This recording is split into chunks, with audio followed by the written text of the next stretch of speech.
नमस्कार, आप देख रहे हैं न्यू इंडिया टॉप न्यूज़ और मैं हूं नीलकमल। आज फिर बात कृषि कानूनों की, क्योंकि पंजाब सरकार ने अपनी तरफ से 4 कृषि कानून लागू कर दिए हैं, जिसमें उन्होंने विभिन्न प्रावधान किए हैं। इसी के साथ हरियाणा सरकार भी पंजाब के इन कृषि कानूनों पर अपनी टिप्पणी दे रही है। कृषि मंत्री जेपी दलाल ने इन कानूनों को नौटंकी बताया है और पंजाब सरकार के विधेयकों पर निशाना साधते हुए उन्होंने राजस्थान की कांग्रेस के नेतृत्व वाली गहलोत सरकार को भी निशाने पर लिया है। तो आइए बात करते हैं आज इन्हीं कृषि कानूनों पर। पंजाब सरकार ने केंद्र के कृषि कानूनों को ठेंगा दिखाकर विधानसभा में अपने बिल पेश किए हैं। इन बिलों को मंजूरी के लिए राज्यपाल के पास भेजा गया है। उधर हरियाणा के कृषि मंत्री जेपी दलाल ने कृषि बिलों पर पंजाब सरकार की ओर से पास किए गए विधेयकों के बहाने राजस्थान में कांग्रेस के नेतृत्व वाली गहलोत सरकार पर निशाना साधा है। जेपी दलाल ने पंजाब में एमएसपी से कम कीमत पर सजा के प्रावधान के प्रस्ताव पर राजस्थान को बाजरे की न्यूनतम समर्थन मूल्य के आधे से भी कम कीमत पर हो रही खरीद पर आड़े हाथों लिया है। जेपी दलाल ने कहा है कि अगर राजस्थान में बाजरे का समर्थन मूल्य 2000 से ज़्यादा है और वहां पर बाजरा 1100, 1200, 1300 रुपये में बिक रहा है, तो ऐसे में अगर पंजाब सरकार के कानूनों के प्रावधानों पर जाएं तो राजस्थान सरकार भी सजा की हकदार होनी चाहिए।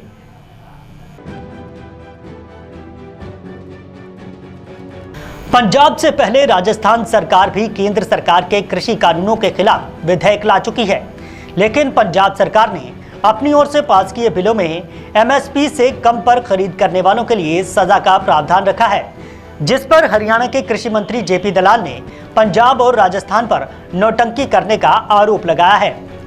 जेपी दलाल ने कहा कि पंजाब में राज्य सरकार ने एमएसपी से कम पर खरीद करने वालों के लिए सजा का प्रावधान रखा है। राजस्थान में तो बाजरा के लिए 2150 रुपये प्रति क्विंटल एमएसपी निर्धारित की गई है, लेकिन वहां पर 1200 से 1300 रुपये में बिक रहा है। दलाल ने कहा कि ऐसे में तो पूरी राजस्थान सरकार ही सजा की हकदार होनी चाहिए।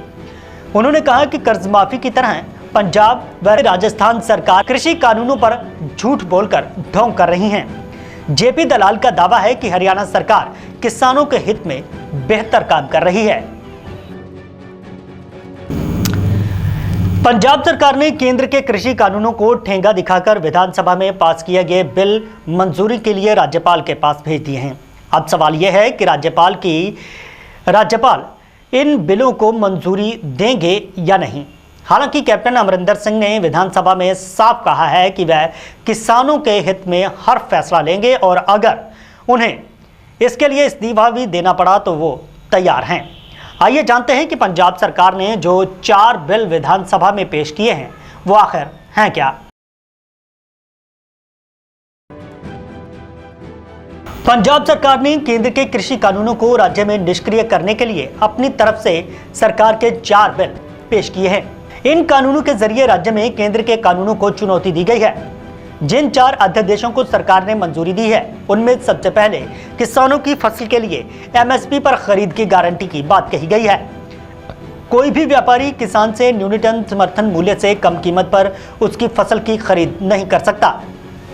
सजा का प्रावधान, अगर कोई व्यक्ति या व्यापारी किसान पर एमएसपी से कम कीमत पर की खरीद करने का दबाव बनाता है तो उसे 3 साल की सजा और जुर्माने का प्रावधान किया गया है।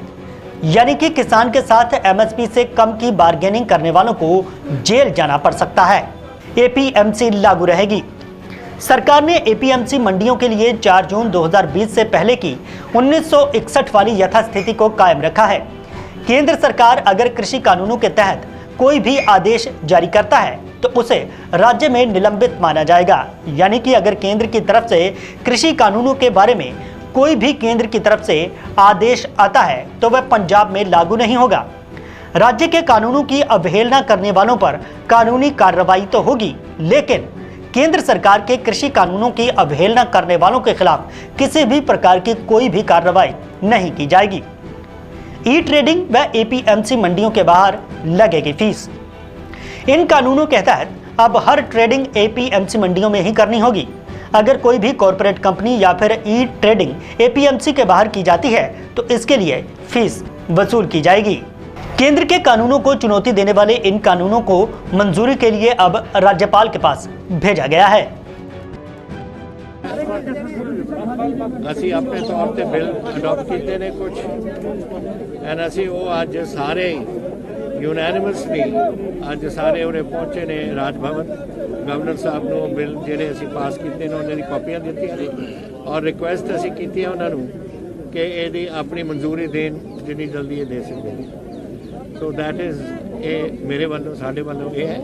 ਮੈਂ ਧੰਨਵਾਦੀ ਹਾਂ ਸਾਰਿਆਂ ਦਾ, ਆਮ ਆਦਮੀ ਪਾਰਟੀ ਦਾ, ਹਰਪਾਲ ਜੀ ਦਾ, ਢਿੱਲੋਂ ਸਾਹਿਬ ਦਾ, ਲੋਕ ਇਨਸਾਫ ਪਾਰਟੀ ਦਾ, ਜਿਨ੍ਹਾਂ ਨੇ ਸਾਰਿਆਂ ਨੇ ਰਲ ਕੇ 100% ਯੂਨੈਨਿਮਿਟੀ ਸੀ ਹਾਊਸ ਦੇ ਵਿੱਚ ਔਰ ਇੱਕ ਬਹੁਤ ਅੱਛਾ ਲੱਗਦਾ ਹੈ ਇਹ ਜਿਹੜਾ ਆਪਣਾ ਮਾਹੌਲ ਅੱਜ ਬਣਿਆ ਸੀ ਔਰ ਸਾਰੀ ਪੰਜਾਬ ਕਿਸਾਨੀ ਦੇ ਹੱਕ ਵਿੱਚ।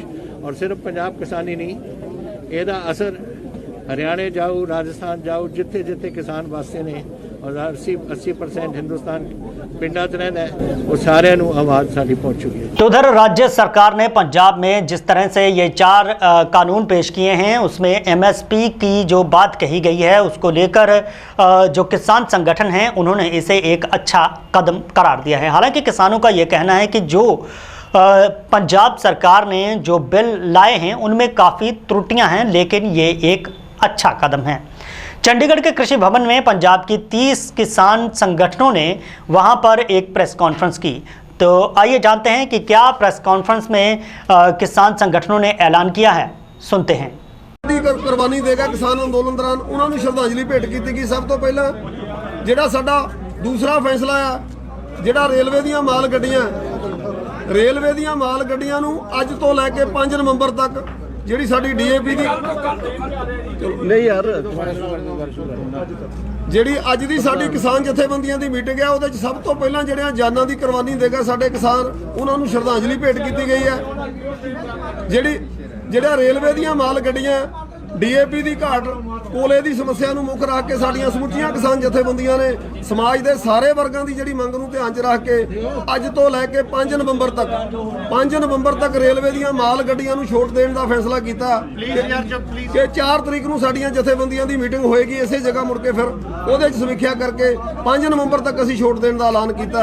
ਉਸ ਤੋਂ ਬਾਅਦ ਜਿਹੜਾ ਟੋਲ ਪਲਾਜ਼ਿਆਂ ਦਾ ਘਰਾਓ ਹੈ, ਜਿਹੜਾ ਰਿਲਾਇੰਸ ਦੇ ਪੰਪਾਂ ਦਾ ਘਰਾਓ ਹੈ, ਉਹ ਸਾਡਾ ਜਿਵੇਂ ਪਹਿਲਾਂ ਚੱਲਦਾ ਉਵੇਂ ਜਾਰੀ ਰਹੂਗਾ। ਜਿਹੜਾ BJP ਦੇ ਆਗੂਆਂ ਦਾ ਘਰਾਓ ਹੈ, ਜਿਹੜਾ ਉਹਨਾਂ ਦਾ ਵਿਰੋਧ ਹੈ ਪੰਜਾਬ ਦੇ ਵਿੱਚ, ਉਹ ਪਹਿਲਾਂ ਨਾਲੋਂ ਵੀ ਵੱਧ ਕੇ ਡਟ ਕੇ ਉਹ ਸਾਰੀਆਂ ਕਿਸਾਨ ਜਥੇਬੰਦੀਆਂ ਕਰਨਗੀਆਂ।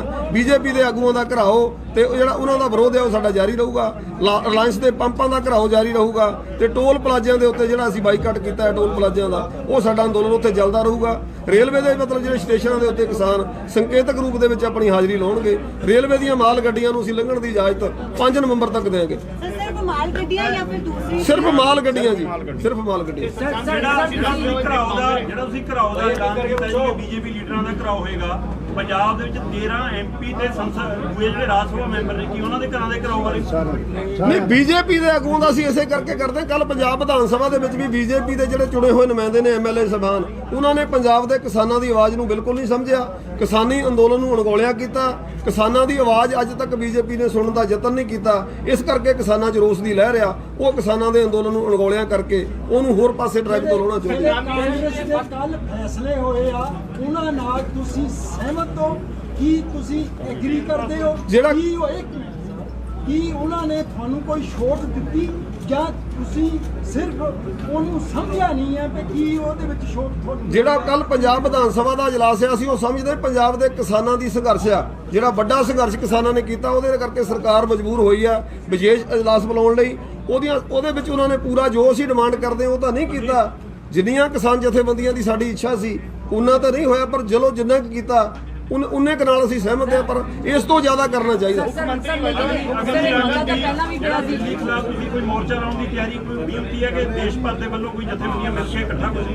वो 27 तरीक नूं सारियां किसान जथेबंदियां जिहड़ियां ऑल ओवर इंडिया ते लड़ाई लड़दियां उन्हां दे नाल मीटिंग करके अगला ऐलान जिहड़ा वो जल्दी कर दित्ता जाऊगा।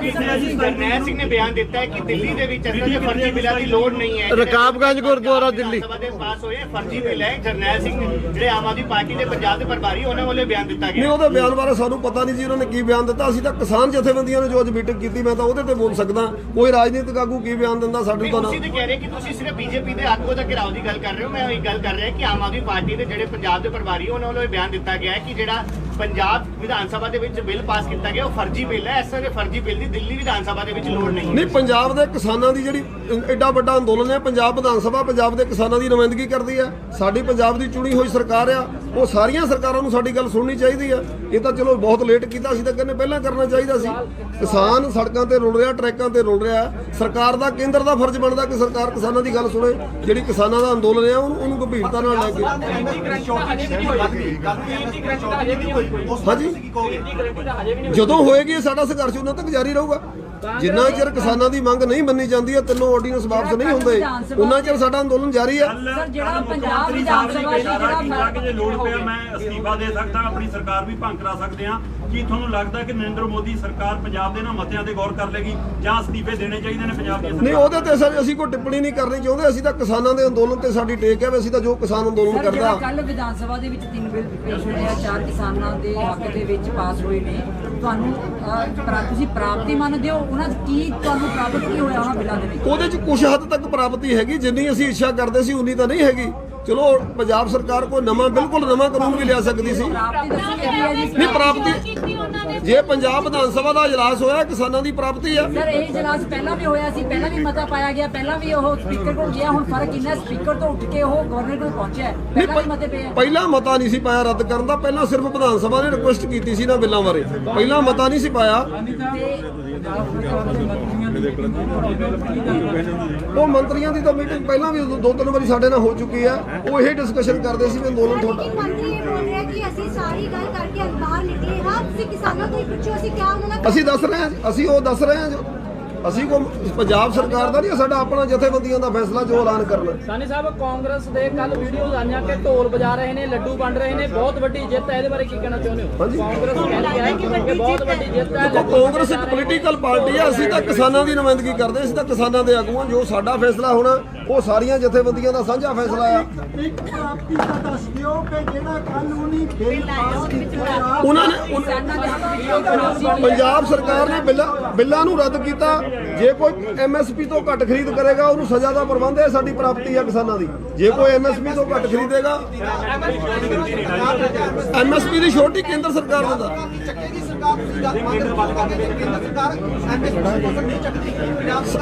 ਸਾਡੀ ਲੜਾਈ ਜਾਰੀ ਰਹੂਗੀ ਜਿੰਨਾ ਚਿਰ ਸਾਡੇ ਅੰਦੋਲਨ ਦੀਆਂ ਮੰਗਾਂ ਨਹੀਂ ਮੰਨੀਆਂ ਜਾਂਦੀਆਂ। ਸਾਡੀ ਲੜਾਈ ਜਾਰੀ ਹੈ, ਅਸੀਂ ਕੋਈ ਲੜਾਈ ਬੰਦ ਨਹੀਂ ਕੀਤੀ। ਤੁਸੀਂ ਪੰਪਾਂ ਦੀ ਗੱਲ ਕਰਦੇ ਹੋ, ਪੰਪਾਂ ਦੇ ਧਰਨੇ ਜਾਰੀ ਰਹਿਣਗੇ। ਪੰਜਾਬ ਦੇ ਵਿੱਚ ਪਠਾਨਕੋਟ 'ਚ ਇੱਕ ਪੰਪ ਬੰਦ ਹੈ, ਸਾਹਮਣੇ ਮੰਤਰੀ ਵਾਲਾ ਪੰਪ ਚੱਲ ਰਿਹਾ। ਉਹ ਦੋਵੇਂ ਪਾਸੇ ਧਰਨੇ ਕਿਉਂ ਨਹੀਂ ਕੀਤੇ? ਨਹੀਂ, ਕੱਲ ਤੋਂ ਬੰਦ ਹੋ ਜਾਣਗੇ। ਜੇ ਕੋਈ ਪੰਪ ਰਹਿੰਦਾ ਉਹਦਾ ਵੀ ਘਿਰਾਓ ਕਰਕੇ ਉਹਦਾ ਬੰਦ ਕੀਤਾ ਜਾਊਗਾ। ਬਾਕੀ ਜਿਹੜੀ ਅਗਲੀ ਗੱਲ ਹੈ ਉਹ ਸਾਡੇ ਰਾਜੇਵਾਲ ਸਾਹਿਬ ਹੈ, ਡਾਕਟਰ ਦਰਸ਼ਨਪਾਲ ਜੀ ਆ, ਉਹ ਗੱਲ ਕਰਨਗੇ। ਪਰ ਜਿਹੜਾ ਸਾਨੂੰ ਨਹੀਂ ਅਸੀਂ ਰਿਲਾਇੰਸ ਦਾ ਹਰ ਜਗ੍ਹਾ ਵਿਰੋਧ ਕਰਦੇ ਹਾਂ। ਚੁੱਪ ਦਾ ਦਾਨ ਬਖਸ਼ੋ ਤਾਂ ਜਵਾਬ ਦਊਂਗਾ ਜਦੋਂ ਤੁਸੀਂ ਸੁਣਨ ਦਓਗੇ। ਕੁਝ ਤੁਸੀਂ ਆਪ ਹੀ ਰੌਲਾ ਪਾ ਰਹੇ ਹੋ। ਮੇਰਾ ਇੱਕ ਸਵਾਲ ਹੈ ਕਿ ਤੁਸੀਂ ਜਰਾ ਕਲੀਅਰ ਕਰੋ ਕਿ ਕੱਲ ਜਿਹੜਾ ਪੰਜਾਬ ਵਿਧਾਨ ਸਭਾ ਨੇ ਕੈਪਟਨ ਨੇ ਢੋਲ ਵਜਾ ਕੇ ਕਿਹਾ ਕਿ ਸਾਡੀ ਬੜੀ ਪ੍ਰਾਪਤੀ ਹੈ, ਅਸੀਂ ਕਿਸਾਨਾਂ ਨੂੰ ਆਹ ਦੇਤਾ। ਇੱਕ ਚੀਜ਼ ਤਾਂ ਦੱਸੋ ਕਿ ਕਿਹੜੀ ਦਿੱਤੀ ਆ? ਹਾਂ, ਮੈਂ ਦੱਸਦਾ, ਮੈਂ ਦਿਨਾ ਤੁਹਾਨੂੰ ਜਵਾਬ। ਤੁਸੀਂ ਹੁਣ ਸੈਂਟਰ ਜਵਾਬ ਵੀ ਸੁਣ ਲਓ, ਕਿਉਂ ਕਾਲੀ ਚੋਂ। ਦੇਖੋ, ਉਹ ਪੋਲੀਟੀਕਲ ਲਾਭ ਲੈਣ ਵਾਸਤੇ ਜੋ ਮਰਜ਼ੀ ਢੋਲ ਵਜਾਈ ਜਾਣ, ਕੁਝ ਕਰੀ ਜਾਣ, ਉਹਦੇ ਨਾਲ ਮੈਨੂੰ ਕੰਸਰਨ ਨਹੀਂ। ਪਰ ਸਾਨੂੰ ਸਾਡਾ ਜਿਹੜਾ ਕੰਸਰਨ ਹੈ ਉਹ ਇਹ ਹੈ ਵੀ ਇਹ ਪਹਿਲੀ ਵਾਰੀ ਹੋਇਆ ਇਤਿਹਾਸ 'ਚ ਕਿਸਾਨ ਜਥੇਬੰਦੀਆਂ ਦੇ ਦਬਾਅ 'ਚ ਇਜਲਾਸ ਬੁਲਾਇਆ ਗਿਆ। ਕਿਸਾਨ ਜਥੇਬੰਦੀਆਂ ਦੇ ਦਬਾਅ 'ਚ ਚਾਹੇ ਜਿਹੋ ਜਿਹਾ ਮਰਜ਼ੀ ਉਹਨਾਂ ਨੇ ਬਿੱਲ ਬਣਾਏ। ਇਹ ਕਿਸਾਨ ਅੰਦੋਲਨ ਦੀ ਬਹੁਤ ਵੱਡੀ ਪ੍ਰਾਪਤੀ ਹੈ। ਸਾਰੀ ਸਟੇਟ ਇਹ ਸਾਬਤ ਹੋ ਗਿਆ ਜਦੋਂ 115 ਐਮਐਲਏ ਜਾ ਕੇ ਗਵਰਨਰ ਦੇ ਸਾਹਮਣੇ ਪੇਸ਼ ਹੁੰਦੇ ਹੈ। ਇਹਦਾ ਮਤਲਬ ਇਹ ਹੈ ਵੀ ਸਾਰੀ ਸਟੇਟ ਇਕੱਠੀ ਹੈ ਇਸ ਮਸਲੇ ਤੇ। ਇਹ ਮੈਸੇਜ ਸਾਰੇ ਦੇਸ਼ 'ਚ ਚਲਾ ਗਿਆ। ਇਹ ਸਾਡੀ ਪ੍ਰਾਪਤ ਨਹੀਂ, ਉਹ ਅਲੱਗ ਚੀਜ਼ ਹੈ। ਸਾਡੇ ਜਿਹੜੇ ਮਸਲੇ ਨੇ ਉਹ ਸੈਂਟਰ ਨਾਲ ਰਿਲੇਟਡ ਨੇ।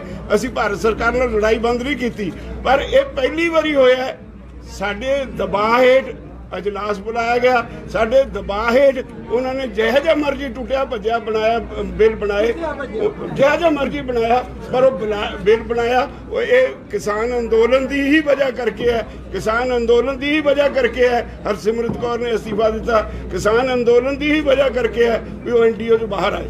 ਇਹ ਅੰਦੋਲਨ ਦੀਆਂ ਪ੍ਰਾਪਤੀਆਂ ਨੇ। ਉਸੇ ਤਰ੍ਹਾਂ ਕੱਲ ਦੇ अजलास ਜਿਹੜਾ कुछ होया अंदोलन की वो प्राप्ति है।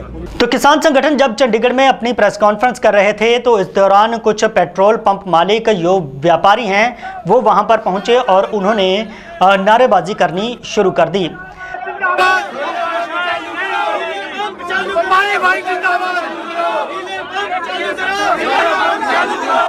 हालांकि किसानों का विरोध करने वाले पेट्रोल पंप मालिकों ने बाद में इसके लिए मुआफी भी मांग ली है। ਦੁਆਰਾ ਕਹਿਣਾ ਵੀ ਅਸੀਂ ਕਿਸਾਨ ਜਥੇਬੰਦੀ ਦੇ ਗੇਟ ਨਹੀਂ ਲਾਏ, ਮੋਦੀ ਦੇ ਲਾਏ ਆ ਕਿ ਅਸੀਂ ਇਹਨਾਂ ਦੇ ਨਾਲ ਹੈ ਪਹਿਲੇ ਦਿਨ ਤੋਂ। ਬਿਲਕੁਲ ਅਸੀਂ ਆਪ ਵੀ ਕਿਸਾਨ ਆ। ਇਹ ਸਮਝਦੇ ਆ ਕਿ ਅਸੀਂ ਆ ਕੇ ਇੱਥੇ ਵਿਘਨ ਪਾਇਆ ਤੇ ਗਲਤ ਮੈਸੇਜ ਗਿਆ ਮੀਡੀਆ ਨੂੰ ਤੇ ਅਸੀਂ ਉਹਦੀ ਮਾਫੀ ਚਾਹੁੰਦੇ ਹਾਂ, ਬਿਨਾਂ ਸ਼ਰਤ ਮਾਫੀ ਚਾਹੁੰਦੇ ਹਾਂ। ਅਸੀਂ ਇਹਨਾਂ ਦੇ ਨਾਲ ਹੈ। ਅਸੀਂ ਤਾਂ ਇਹਨਾਂ ਨੂੰ ਬੇਨਤੀ ਕਰਨ ਆਏ ਕਿ ਸਾਡਾ ਬਹੁਤ ਵੱਡਾ ਨੁਕਸਾਨ ਹੋ ਰਿਹਾ ਤੇ ਸਾਡੇ ਜਿਹੜੇ ਪੰਪ ਆ ਉਹ ਤੁਸੀਂ ਸਰਕਾਰੀ ਕਰੋ ਨਾ ਕਰੋ ਦੂਜੇ, ਸਾਨੂੰ ਤੁਸੀਂ ਮਿਹਰਬਾਨੀ ਕਰਕੇ ਸਾਨੂੰ ਪੰਪ ਖੋਲ੍ਹਣ ਦੀ ਇਜਾਜ਼ਤ ਦਿਓ ਤੇ ਅਸੀਂ ਮਾਫੀ ਮੰਗ ਰਹੇ ਹਾਂ ਕਿ ਜੇ ਇਹਨਾਂ ਦੇ ਪਾਰਟੀ ਨੂੰ ਵਿਘਨ ਪਿਆ, ਜਿਨ੍ਹਾਂ ਨੇ बुरा मनिया ਅਸੀਂ ਉਹਦੇ क्षमा जाने का। तो कृषि कानूनों को लेकर किसानों ने राज्य में मालगाड़ियों को आने जाने के लिए इजाज़त दे दी है। इससे पहले कैप्टन अमरिंदर सिंह भी रेल पटरियों पर बैठे किसानों से अपील कर चुके हैं कि राज्य में ये किसानों को रेल पटरियों से हट जाना चाहिए। तो अपने इस प्रेस कॉन्फ्रेंस के दौरान किसानों ने फैसला लिया है कि मालगाड़ियों को आने जाने के लिए छूट दे दी जाएगी, लेकिन जो यात्री ट्रेनें हैं वो किसी भी हाल में अभी नहीं चलने दी जाएंगी। इन किसानों ने केंद्र सरकार को 15 दिन का अल्टीमेटम दिया है। अगर 15 दिन में इनकी मांगे मानी जाती हैं तो ठीक है, नहीं तो 4 नवंबर को दोबारा मीटिंग की जाएगी और उसमें अगली रणनीति तैयार की जाएगी। तो अब देखना यह है कि किसानों का ये आंदोलन आगे चलकर क्या रुख लेता है। केंद्र सरकार किसानों के आंदोलन के आगे झुकती है या फिर केंद्र सरकार अपनी तरफ से जो लाए गए कृषि कानून हैं उन्हीं को बरकरार रखती है। तो अब तक के लिए फिलहाल इतना ही। मुझे नीलकमल को दीजिए इजाज़त। नमस्कार।